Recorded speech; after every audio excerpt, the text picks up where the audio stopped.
Et what's up tout le monde, c'est Leroux. Même si le titre est un peu bizarre de premier abord, je vous garantis que ça va prendre sens durant cette vidéo. Aujourd'hui on va parler du fonctionnement même du monde de One Piece et de l'équilibre des forces qui le régit. Mais ce que je vais vous présenter c'est pas de moi, ou du moins en grande partie. Je veux pas m'approprier ce travail, je veux juste le mettre en lumière parce que c'est un travail qui est fabuleux.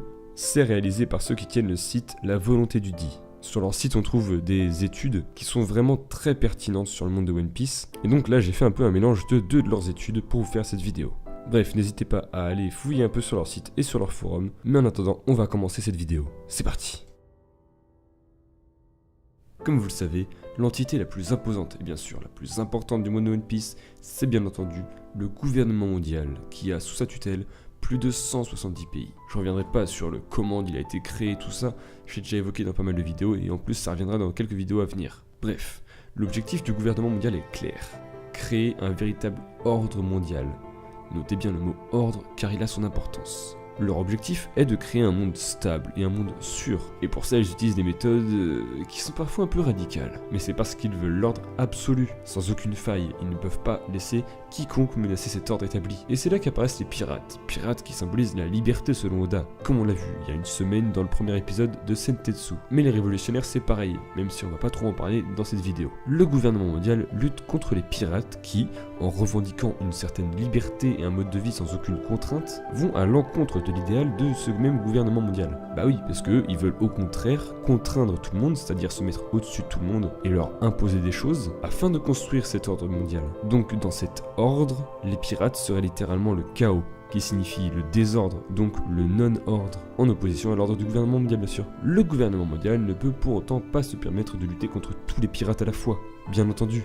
Ils ne peuvent pas éradiquer la piraterie comme ça quand ils le veulent. Ça serait la méthode la plus simple pour imposer leur modèle, mais ils ne peuvent tout simplement pas. Et ils doivent donc se résoudre à créer un équilibre qui inclut la piraterie. Il y a un équilibre de force entre l'ordre et le désordre, entre le gouvernement mondial et les pirates, et c'est ce rapport de force d'égal à égal qui permet la stabilité de ce monde. Ouais, ça peut ne pas être très clair pour l'instant, mais vous allez voir, vous allez comprendre par la suite. Mais sachez bien sûr que cet équilibre, c'est pas moi qui l'invente, je le sors pas de nulle part. Il est défini dans One Piece par l'équilibre des trois grands pouvoirs, que sont les 3 amiraux, les 7 Shichibukai et les 4 empereurs. Les Shichibukai étant bien entendu, en théorie, dans le camp de la marine du gouvernement mondial, on aurait alors l'équation suivante. Amiraux plus Shichibukai égale les empereurs. Et donc si vous avez réussi à suivre jusqu'à maintenant, vous avez bien entendu compris que cette équation symbolise l'équilibre des forces entre les pirates et le gouvernement mondial, donc entre le chaos et l'ordre. Et que c'est donc grâce à cette équation que le monde de One Piece est plus ou moins stable. Il est important de noter une chose à ce stade de la vidéo, c'est que les 4 empereurs ne sont pas des alliés, ils sont rivaux. Et ça change la donne, vous allez comprendre pourquoi encore une fois. Parce que si les 4 empereurs étaient alliés, vous comprenez bien sûr que ça augmenterait le poids des pirates dans ce rapport de force, et donc que ça changerait un peu l'équilibre en place. Bref, autant le gouvernement mondial contrôle les amiraux, même la marine en général, et les Shichibukai. En théorie encore une fois, mais il ne contrôle absolument pas les 4 empereurs et la piraterie en général. Le rapport de force d'égal à égal crée un équilibre, et cet équilibre est nécessaire à la création de l'ordre que veut instaurer le gouvernement mondial. Ça il faut le comprendre. Donc le plus gros danger pour le gouvernement mondial est de voir cet équilibre rompu, et si jamais par exemple les 4 empereurs venaient à s'allier contre eux, alors ils deviendraient perdants dans ce rapport de force. 2 scénarios sont possibles à mon avis qui pourraient entraîner une telle situation. Premièrement, si le gouvernement mondial commence à dominer le rapport de force, les pirates se sentent en danger. Ils sentent que leur liberté est remise en question et qu'elle disparaîtra s'ils ne font rien. Dans ce cas, ils n'ont pas le choix. Ils vont devoir s'allier et c'est pour ça que le gouvernement mondial ne tentera jamais de surpasser la piraterie. Ils veulent maintenir ce rapport de force d'égal à égal car c'est leur seul moyen d'atteindre le but qui est le leur. À savoir, je vous rappelle, la création d'un ordre mondial absolu. En gros, si la piraterie est plus puissante que le gouvernement mondial, alors c'est la fin du gouvernement mondial. Au contraire, si le gouvernement mondial commence à être plus fort que la piraterie, alors les pirates pourraient s'allier et à ce moment-là, les pirates reprendraient dessus sur le gouvernement mondial. Ils n'ont donc pas le choix, ils doivent créer et maintenir cet équilibre des forces. Et c'est pour ça qu'ils ont mis en place les 7 corsaires, qui sont des pirates mandatés par le gouvernement et qui ont en réalité pour seule et unique utilité de garantir cet équilibre des forces. Sans eux, le gouvernement serait trop faible, mais avec 7 Shichibukai, il y aurait cet équilibre. Le deuxième scénario qui selon moi peut expliquer un bouleversement de ce rapport de force, c'est s'il apparaît un jour un seigneur des pirates, quelqu'un qui deviendrait en quelque sorte le chef, le roi des pirates. Il pourrait donc rassembler les pirates à travers une même idéologie, et pourquoi pas même on peut imaginer contre un même ennemi commun. En gros, si demain quelqu'un trouve le One Piece, ses paroles deviendront influentes. Elles influenceront tous les pirates et à partir de là, une coalition entre pirates est possible. Et cette coalition menacerait terriblement l'équilibre des forces. Bref, je vais pas m'attarder plus là-dessus, vous avez compris l'idée, mais ceci expliquant cela, je pense que vous pouvez maintenant saisir les raisons pour lesquelles le gouvernement mondial exerce la politique qu'il exerce actuellement. Marine le jour et pirate la nuit. Parlons désormais du confucianisme et du taoïsme. What? Oui, vous avez bien compris.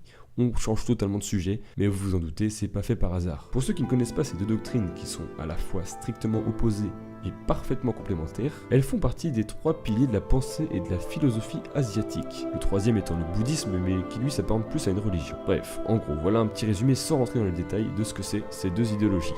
L'idée du confucianisme, c'est d'avoir une société organisée pour atteindre un ordre parfait. En gros, il y aurait une organisation vraiment structurée de la société, avec une véritable hiérarchie et une forme pyramidale. Mais ça, c'est sans pour autant chercher l'idée de soumission. L'idée, c'est vraiment de créer un ordre social bien déterminé, mais de façon pacifique. Il y a la notion d'une harmonie qui serait présente, et les individus existeraient à travers cet ordre. Si l'ordre social mis en place est bien établi, alors les gens, en théorie, seraient heureux à l'intérieur. Dans le confucianisme, il y a 2 concepts principaux. 1.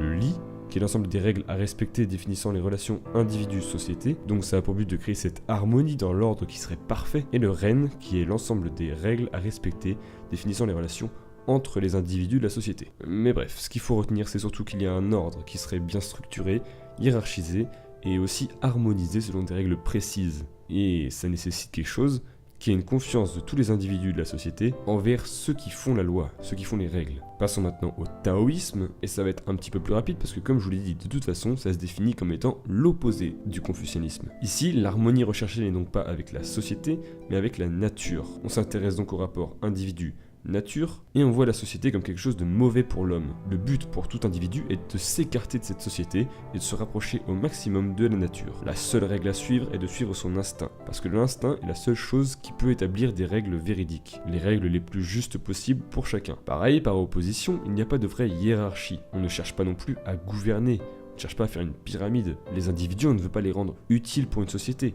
Au contraire, on veut qu'ils soient inutiles, parce que toute chose inutile est libre. Contrairement au confucianisme, où ce qui prime sont bien sûr l'ordre établi et la société, ici ce qu'il faut retenir avec le taoïsme, c'est que ce qui prime, c'est l'individu, sa liberté et sa relation avec la nature qui passe bien sûr par l'instinct. Bref, voilà pour l'instant culture un peu chiant, mais je trouve ça quand même vachement intéressant. Et puis vous avez sûrement compris là où je veux en venir. Le confucianisme est incarné dans One Piece par le gouvernement mondial, quand le taoïsme l'est au contraire par les pirates. Le gouvernement mondial veut créer cet ordre hiérarchisé, cet ordre absolu dont on a parlé toute la vidéo, quand les pirates au contraire suivent leur instinct, sont en quête de liberté et ne veulent aucune contrainte au-dessus d'eux. Or, comme je l'ai évoqué plus tôt, bien que ces doctrines soient complètement opposées, et ça se voit, elles n'en sont pas moins complémentaires. Un célèbre dicton asiatique dit justement « Confucianiste le jour et taoïste la nuit ». Ce qui signifie exactement ce que je viens de dire, à savoir qu'ils sont complémentaires si on respecte un certain équilibre. Et c'est là que tout prend sens avec One Piece. On comprend alors que Oda a établi un rapport de force d'égal à égal entre la piraterie et le gouvernement mondial qui leur permet de cohabiter, de coexister, bien qu'ils soient strictement opposés. Et c'est là qu'on se dit que quand Luffy deviendra le roi des pirates, dans l'hypothèse où ça arrive un jour, mais à mon avis ça arrivera quand même, je pense que je me mouille pas trop. Bref, quand il sera le roi des pirates, il bouleversera cet équilibre. Et donc de fait, il rendra la cohabitation impossible entre l'idéal de liberté incarné par les pirates et l'idéal d'un ordre mondial absolu, idéal bien sûr du gouvernement mondial, vous l'avez compris, machin machin. On peut peut-être même recentrer un peu la question sur le rapport entre les Di et les Tenryubito. On pourrait refaire la même analyse et on arriverait aux mêmes conclusions. Car au fond, ce sont bien eux, les Di, qui symbolisent cette quête de liberté, quand les Tenryubito, eux, justement, symbolisent ceux qui veulent diriger le monde et créer cet ordre mondial parfait. Et ça semble terriblement cohérent, car ça permet, par exemple, d'intégrer les révolutionnaires et leur leader, Monkey D. Dragon, ou d'autres personnages comme Goldie Roger qu'on ne peut pas oublier, bien entendu. Et voilà, cette vidéo un peu lourde, c'est un peu particulier comme format. Ça fait un peu une Shido class, je trouve d'ailleurs. Au passage, allez voir sa chaîne à Shido parce que c'est vraiment du travail de malade. J'espère que cette vidéo vous aura quand même plu. Je voulais au passage vous remercier pour les retours sur la série Sentetsu que je viens de lancer. Je suis vraiment content que ça plaise à pas mal de gens. On se retrouve bientôt pour le prochain épisode. Moi je vous dis à la prochaine, merci d'avoir visionné jusqu'au bout comme d'habitude. C'était le Roux. Ciao.